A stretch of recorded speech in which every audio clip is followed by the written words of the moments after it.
rock gods. Everyone wants to be one. But even if you're born with talent, it's 1 in a million. Unless your name is Norman Polchik. Where I come from, unless you've been living in a sewer the last couple months, you know this guy. Even my dad's heard of Norman Polchik, and the last new album he bought was on cassette. Yep, that's Norman.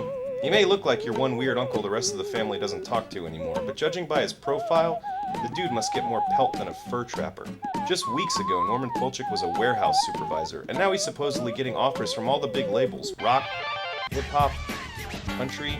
I even heard the head of some jazz label wants him to do a virtual duet with some dead guy from the 50s. A literal overnight sensation, every musician's dream, but Norman turned all of them down. Huh? I know I can't be the only one out there wondering. Funny thing is, I actually saw this guy a few years ago at an open mic night. He went up on stage all sweaty and shaking with one of those cheesy keytar things and proceeded to suck. Bad. Norman actually started crying and stormed off stage.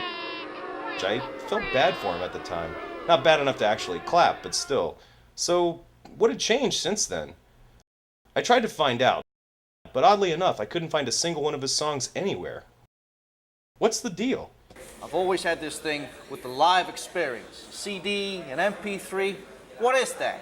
It's a cheap copy. For me, hey, really, you just can't bottle this magic.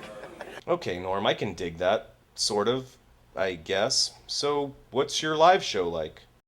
You never heard nothing like Norman P. He drops the nastiest rhymes you ever heard before. His music is so sweet, and the lyrics are good, simple. The musical complexity about him. He's an octopus. He never stops. He's the greatest one in the whole wide world. You will never understand it until you see it. So much for consensus. I decided I needed to see for myself, so I bought a ticket to Norman's next sold-out show. From a scalper.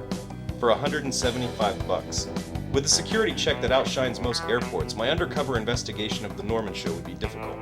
Forget cameras and tape recorders, this guy doesn't even allow cell phones inside.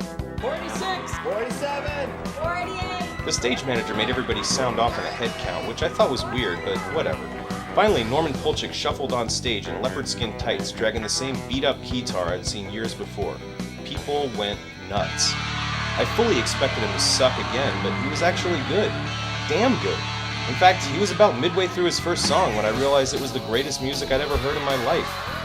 I stood there grinning like the village idiot, thinking this must have been what it was like when people first saw Jimmy play in London in 1966. I felt a connection with every person in the audience, like we were witnessing something truly special. Looking back, I felt the stirrings of what could only be described as, well, a man crush. I wanted to hang with Norman, buy him a beer. I wanted to be him. I walked out of that show ready to hitchhike to his next gig and follow him around the world if I could.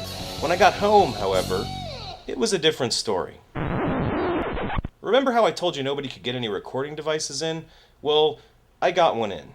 Just don't ask me how. Seriously. Anyway, the sound quality sucks, and it can only record a few seconds, but I think you'll get the idea.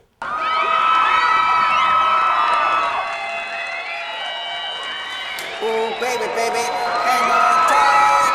Oh, baby, baby, gonna rock all night. 'Cause there's nothing another to run, baby. You know just how to put my toe. Put my toe. Now, I'm no classically trained music theorist or anything, but I have a hard time believing a song like this could cause an avalanche of panties to be thrown on stage. Really, it was like 15 pair. Could this possibly be the same music that had me drooling on myself for 2 hours? Had somebody slipped something in my drink? Then it hit me. No Norman Polchik recordings anywhere. Small venues. Airtight security. A strict admissions cap of 500 people, including crew and staff. 500, huh? Could this be because 501 minds are just too much for Norman to control?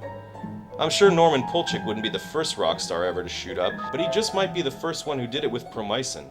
Yeah, that Promicin. Some people it kills, some people get extra human abilities, and others it causes to shell out half their rent money to hear some middle-aged doofus screech like a baboon. At any rate, Norman Polchik, I think you owe us saps an explanation.